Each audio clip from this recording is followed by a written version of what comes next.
unless we have a bullet that's doing the worm like a WWE wrestler, okay? Bullets fire straight. And this one went straight into the front left lower side of his neck, essentially exploded his artery, and did not exit out of the back. But that is where a bullet fragment was found. So map it out for us. Does anyone really buy the official story about what went down during the Charlie Kirk shooting? Because the version being pushed to the public doesn't just sound off, dude. It screams cover up. Every piece of it feels too neat, too polished, too staged. Today, we're unpacking all the chaos, the rumors about ricochets, the busted gun theory, and those weird clips bouncing around the internet that seem way too convenient. Some sound insane, yeah? But others, they hit a little too close to home. The internet split wide open over this. On one side, you've got the ones who believe whatever headline they read, no questions asked. Then there's the skeptics, people shouting, wait a second, none of this adds up. And finally, the conspiracy crowd, the ones who take one detail and run with it like they're breaking a national secret. But after years of watching stories like this play out, one thing's clear. The truth usually lives somewhere in the messy middle. It's never as clean as officials make it sound, but it's also not always as wild as the internet's darkest corners claim. Still, you'd have to be blind to think they're handing us the full truth, especially when it's tied to someone like Charlie Kirk, a guy known for shaking the system behind the scenes. Let's get real for a second. No government on earth tells the whole truth. The wiser, right? No one else is telling us anything or showing us anything. And I think they were going to say, or the other option, like it completely took his neck out. We wouldn't have been any wiser. But then I watched it, and the thing that jumped out at me was that not only did the bullet not pierce through, that there wasn't a single dot of blood on Charlie's bleach white shirt until he falls out of frame and onto the ground. I think we accidentally ruined what they were going to try to do to frame this. I think they wanted this to be 30-06 narrative. Sure, they toss us crumbs to make it look like transparency, but nobody's showing us what really happens behind those locked doors. Come on, you think they're releasing every text, every late night call, every private meeting Charlie had in the days before it all went down? Please, we're still arguing over who really took out JFK, and that was caught on film. Even with all that proof, people still can't agree on what's real and what's been buried. So if anyone thinks we'll get the full truth about Charlie anytime soon, keep dreaming, but listen, doubting the story doesn't mean losing your grip on reality. It means asking questions, keeping your eyes open, and refusing to be played. That's what we're doing right now, breaking it down piece by piece. Some stuff might actually make sense once you strip away the noise, while other parts, they'll look sketchier than ever when you dig in. And that's why we're here, to shine light on what others keep in the dark. Because this case, it's dripping in shadows nobody wants to talk about. Before we go deeper, I gotta ask, do you believe the official version, or do you think something's being hidden behind all that polished PR talk? Maybe the truth's buried somewhere in between? Drop your thoughts in the comments. I want to see who's thinking for themselves out there. All right, now let's talk about the one thing that's got everyone scratching their heads, the gun. And now they're gonna have a lot of difficulty getting that through a courtroom. They panicked, tried to explain it away. They're saying that it's a miracle. I don't think it is. It obviously was not a miracle. I think it is likely that what we should be looking for are two people that had weapons that day. Somebody that was in the audience, somebody that was elsewhere with a rifle. That explains also why, by the way, when I take a look, there's so many adults. There's no UVU kids. Because once you break down that part of the story, things get really weird. People keep asking, how did the weapon end up where it did? How did it even get up on that roof? And if he supposedly broke it down before or after, when did he have the time? These minor details could flip the whole timeline upside down.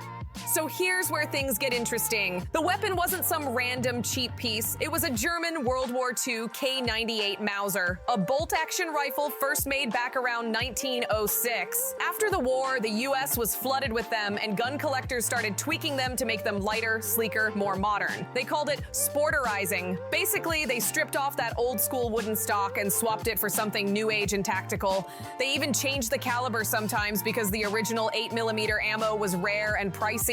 And that one detail, it changes everything. If the rifle was modified or not even the exact model being reported, that's a huge red flag. Who had access to it? Who owned it? Why that specific gun? Doesn't it sound odd? If this was really some random outburst, why pick an ancient weapon that's hard to maintain and slow to reload? This isn't a spray and pray type of gun. It takes patience, skill. That were in the mainstream media. Cooper's not even a UVU kid. He's not a TPUS kid. Why were they not able to find UVU students to say what it is that they heard and what they saw that day. And what's really interesting is I told you guys already about Nick, who has been assisting me on the ground. And one of the first things he said to me was that I felt like they were coming around, the feds were coming around, and they were trying to implant memories into our heads. So he was like, I felt like there were these people walking around that we didn't recognize, and they were like, you heard one shot, we heard one shot, we heard one shot. And planning. Those weird inconsistencies are exactly why so many people are side-eyeing the official story right now. Now buckle up, because this rabbit hole gets deep and fast. After the war, tons of those old Mausers were rebarreled for the .30-06. One of America's go-to hunting rounds. That matters because most of the Mausers floating around today aren't factory originals. They've been tampered with, upgraded, reworked, modified. And that bolt style? The one shown in that grainy viral photo everyone's sharing, it's the curved turn-down type, not the straight pull version, some dip short, some hook low, but this one, it bends deep like a claw. You'd spot it instantly if you knew guns. And when you zoom in on that picture, it really does look like a sporterized Mauser. Imported, customized, and likely rebarreled for .30-06. That means someone went out of their way to drill and tap the receiver to fit a scope, because the original design didn't even support modern optics. So yeah, that setup takes a pro gunsmith. It's not a weekend project. You'd need tools, time, and know-how. So let's get to the question everyone keeps asking. How in the world did he get that heavy rifle up onto a roof? According to early reports, he showed up at the university around 8:30 a.m. And he's like, I know that sounds weird and conspiratorial, but it seems like they were trying to make us believe that this is what we heard. And it's interesting also because remember, when Phil Lyman gave us his footage and he walks outside of that building, the two now infamous goth girls who are not goth at all and they're just wearing black, they say that they heard 2 shots. They never made it to Fox News. They never made it to the mainstream media, but they too also said that they heard 2 shots. Take a listen. You see where that came from? It was right here, wasn't it? It was like over here. Yeah. 2 shots. Right. Switched clothes and was later seen limping. The claim is that he somehow hid that rifle down his pants. Like seriously, that's not a little handgun. That's a massive bolt-action rifle with serious weight. Unless he's built like a giraffe, that story doesn't check out. Even stripped down with the bipod and scope off, that gun still measures over 30 inches long.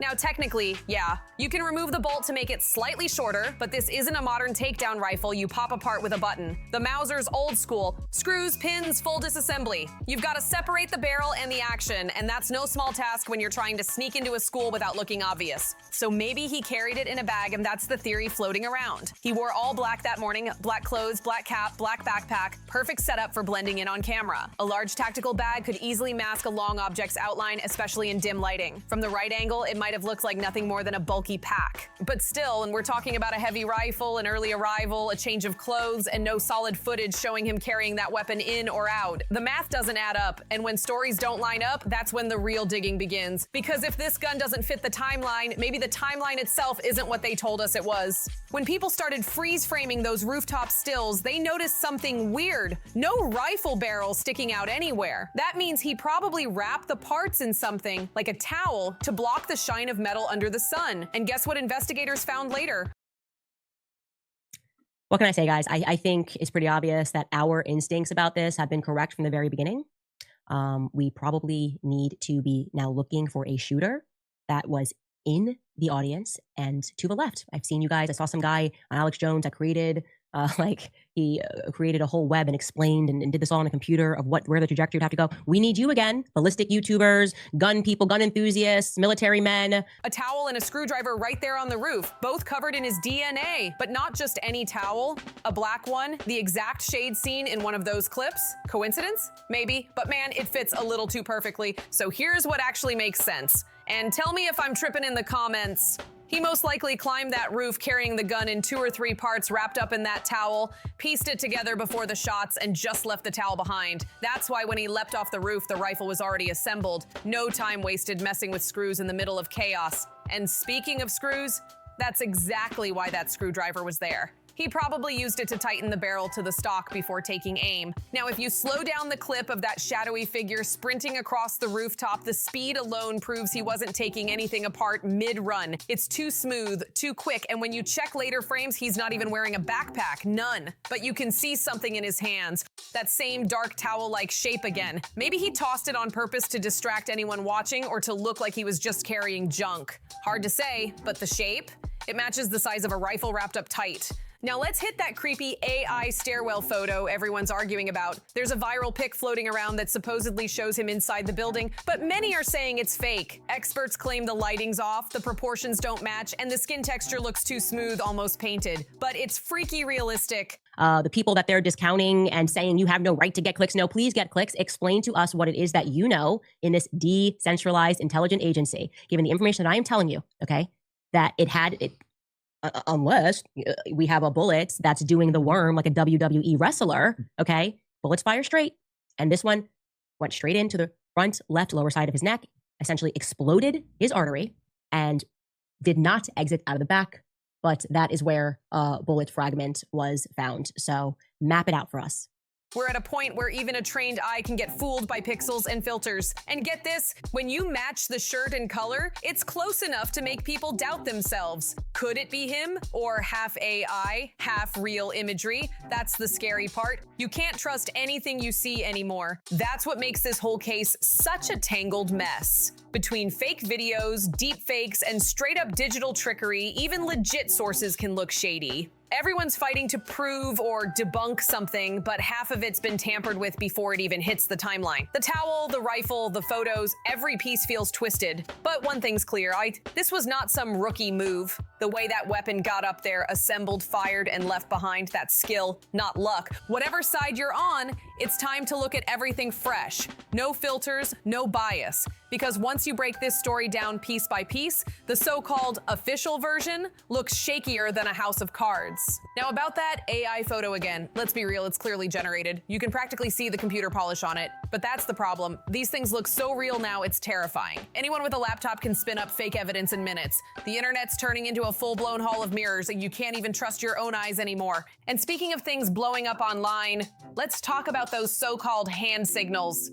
Yeah, people are claiming members of Charlie's own crew were giving coded gestures during the event, like some spy movie setup. Some say they were warning the shooter. Others claim it was an inside operation. That's a huge accusation, and if it's true, it'd be the biggest betrayal ever. But let's slow down and look at it with some logic. When you actually watch that footage in full speed, those signals look more like basic human stuff. A guy touching his earpiece, fixing his hat, maybe wiping sweat. The internet turned normal movements into Morse code. Folks are acting like every itch and blink meant something secret. Come on! A shooter posted 140 yards away doesn't need hand gestures to know when the event starts. Charlie was sitting front and center, visible to everyone the whole time. And when you check the full video, the same people accused of signaling are clearly staff. Production crew, stage helpers, security, not undercover accomplices. But once social media starts spinning theories, every motion becomes proof. Someone adjusts glasses, they're signaling. Someone waves at a camera, they gave the order. That's how paranoia spreads, and it's wild to watch unfold. Now on to another viral rumor. People saying Charlie was wearing body armor that day. They're zooming in, pausing every frame like detectives saying, look, you can see the vest under his shirt. But let's get real. Unless he was rocking a paper-thin, invisible vest, there's nothing there. What they're seeing is the mic pack clipped to his upper torso, not armor. And when the impact happens, which we're not showing out of respect, it's obvious this wasn't a ricochet or a deflection, it was direct. The movement of his shirt before impact, that's just physics, not protection. When a bullet traveling nearly 3,000 feet per second slices through air, it creates a temporary vacuum that tugs at fabric before it even connects. That's the shockwave people are mistaking for body armor. If he'd been wearing rifle-rated armor, we're talking level 3 or 4, that bullet would have shattered or bounced. You'd see sparks or fragments fly, but that didn't happen. What we saw was a clean entry, not a bounce. So no, there was no secret vest saving him that day. Bottom line, the internet's got everyone spiraling. Between AI edits, shadowy frames, and misread details, the truth's getting buried under noise. The hand signals, just regular movements. The vest theory, total mix-up. The AI photos, digital smoke and mirrors. And the deeper this story spreads, the harder it is to tell what's real and what's manufactured. This case isn't just about one event. It's about how easy it's become to twist reality right in front of us. Now here's where the story takes a seriously twisted turn. Because once that footage hit the internet, things exploded like never before. The clip spread across social media faster than wildfire, and suddenly everyone thought they were a detective. Frame by frame breakdowns, zoomed in screenshots, reflection hunts. It turned into a full-on digital manhunt overnight. People were claiming they spotted hidden figures on rooftops, weird flashes in the background, and even shadows that didn't move right. It was chaos. Everyone thought they'd uncovered the missing piece of the puzzle. But what's really crazy is how the big media outlets reacted, or didn't. Not one mainstream network did a deep dive on those crowd videos. They all brushed it off as unverified footage and moved on like nothing happened. Doesn't that sound strange? You'd think with their massive budgets and fancy analysts, they'd at least try to confirm what millions of people were seeing online. But nope, radio silence. No statements, no breakdowns, no explanations. That silence spoke volumes, and it only made people dig even harder. Soon, online sleuths and small-time investigators started catching details that didn't add up. The local news timelines didn't match the official police statements. The security alert was logged minutes after the first sound, even though footage showed people reacting earlier. Then came the real kicker. Someone leaked screenshots from a photographer's private Discord group, showing that several photos from the event were mysteriously edited or deleted. Why wipe raw images unless something in the background was too sensitive to show? That's when theories stopped being theories and started looking like cover stories. And here's another mindbender. How did someone even manage to move through that campus without triggering a single alert? Utah Valley University isn't some random empty lot, right? It's packed with cameras, campus patrols, and drone coverage during big events. You mean to tell me a person walked in with a heavy rifle, climbed a roof, assembled it, and fired, all without being seen? Either the entire system crashed at the worst possible moment, or somebody made sure it did. That's not just sloppy, that's surgical. People are also obsessed with those small rooftop items: the towel, the screwdriver, and the scattered fragments near the door. Sharp-eyed users spotted glints of metal in the photos that never made it into the evidence list. Later, a local journalist came forward saying her source inside the investigation mentioned a secondary object being seized that day, but she was warned not to go public. She tried hinting at it in a post, and hours later her account got locked. Suspicious doesn't even begin to cover it. Even the eyewitness stories are full of contradictions. One person said they saw a dark figure shifting position before the first shot, while another swore the shooter was already crouched waiting in place. But security logs show no motion detected on that side of the building until seconds before the chaos started. So what gives? Did every camera glitch at the same time, or were they never recording at all? That's when theories started colliding hard. Some people believe this whole thing was pre-planned, that someone inside ensured certain cameras went dark right before it all kicked off. Others think we've only seen carefully chosen clips, curated to control the story. And here's the jaw dropper. One tech-savvy group claimed they pulled metadata from one of the viral videos, and it showed signs of being edited before upload. The timestamps were shifted almost 2 full hours before the footage supposedly leaked. That means someone tampered with the file before the world ever saw it. It's the kind of discovery that makes you question everything: the footage, the timeline, even who's pulling the strings behind what the public gets to see.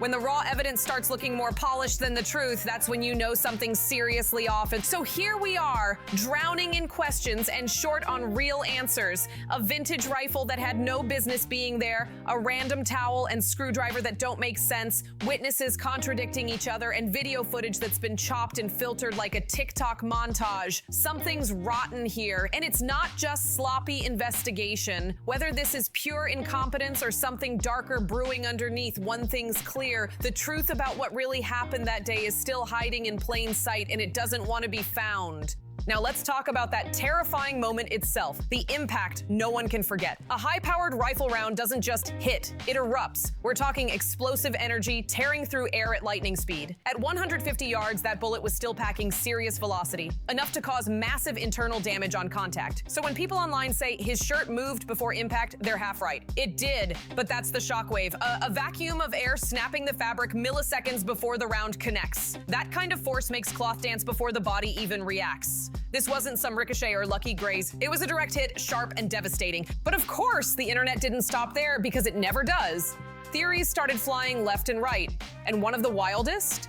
People claiming the case was somehow linked to the rise of trans shooters or that the suspect's personal life was a supposed warning sign. Others called it pure coincidence, but here's what's real. If you've ever watched Charlie Kirk debate, you already know his events were always fiery. He thrived on bringing people with opposite views to the mic. Heated questions were his brand. So someone standing up and challenging him mid-event wasn't proof of any plot. That's just another Tuesday at a Charlie Kirk rally. Still, people couldn't stop rewinding that clip and slowing it down, zooming in on one guy in particular. The man who looked shocked when the chaos broke out. You could see the confusion on his face. Law enforcement already cleared him, verified his background, confirmed his version of events, everything checks out. But that didn't stop the internet detectives from going frame by frame like CSI. Look at his hands! He moved too early. He flinched before the sound. Every tiny twitch became evidence. That's how online rumor turns into full-blown conspiracy. And then came another wild twist, the crowd shooter theory. Some viewers claimed a guy in the audience pulled a mini handgun and fired toward the stage. It blew up instantly online, but guess what? New footage from the opposite angle crushed that story in seconds. There's no visible entry wound from the front, no trace of a close-range shot, and no ballistics to support it. The shot clearly came from Charlie's left side, not dead on. Plus, those little palm-sized guns people kept circling in screenshots. They're pocket pistols made for up-close defense. 5 yards max. Anything beyond that and you'd be lucky to hit a trash can. No way one of those could deliver the damage we saw that day. And just when you think the rumors couldn't get any wilder, the internet tossed Trump into the mix. Suddenly, hashtags started popping up claiming Charlie knew too much or that this was political payback. Seriously? That's straight out of the old internet playbook. Turn every tragedy into a political football. Charlie wasn't fighting against Trump. He stood with him. The man practically built a movement of young conservatives waving that banner. If anything, that loyalty made him more of a symbol, like maybe even a target, but not an enemy. So when people try dragging Trump, Israel, or some shadow network into this, it stops being journalism and starts sounding like fan fiction. Everyone's reaching for a villain, but sometimes the ugliest part of the story isn't who pulled the trigger. It's how easily truth gets twisted once the internet gets involved. Now there's one name that just won't stop surfacing: George Zen, the internet's favorite chaos magnet. This man's been arrested more times than you can count and has a long track record of inserting himself into any trending disaster just to grab headlines. Every time something major happens, guess who pops up trying to soak in the spotlight? George Zen. He thrives off attention. Drama is his brand. He even had the nerve to claim he was the shooter at one point, probably just to stall the narrative or feed his own twisted ego. It's wild. This guy's reputation is grim. Messy online campaigns, shady fundraisers, fake leaks, and disturbing accusations in his past. So when his name pops up connected to Charlie's case, people can't help but pay attention. But honestly, there's no solid reason to believe a word out of his mouth. If he's involved at all, it's likely on the sidelines. Manipulating chaos, not creating it. Some folks think he was trying to buy time for whoever really pulled the trigger. Others say he's just using the tragedy for clout. Either way, his fingerprints are all over the noise, not the truth. And let's circle back to those so-called hand signals everyone keeps breaking down frame by frame. Yeah, they look odd at first glance, but come on. These were Charlie's own people. His crew, his fans, his supporters, the ones who admired him, not enemies plotting behind his back. Could infiltrators have slipped in? Maybe. But everything caught on camera shows shock and heartbreak, not strategy. You can practically feel the panic in those first few seconds, that raw confusion that no one can fake. And yet, one haunting question still hangs in the air. How did the shooter manage to carry that rifle, climb up there, and set up without getting stopped? That's the part that eats at everyone. On a guarded campus with cameras everywhere, nobody saw anything. It's either the biggest failure in security history or someone made sure the system looked the other way. But here's the truth nobody can deny. Whoever did this wasn't just aiming at Charlie the man. They were aiming at Charlie the movement. Whether you agreed with him or not, he built an empire of influence that shook American politics to its core. And when someone tried to silence him, they only made his message echo louder than ever. His voice, his brand didn't die that day. It multiplied. His words are being quoted, his videos replayed, his mission dissected everywhere. Love him or hate him, Charlie Kirk's legacy has turned into something no bullet could erase. His stories become a megaphone, blasting through the noise, sparking debates, and forcing people to look twice at the world around them. That's my take. Now I want yours. Do you think someone like George Zen had a hand in all this, or was he just chasing clout again? Drop your thoughts below, and don't forget to like, subscribe, and share, because trust me, this story is far from over. See you in the next one.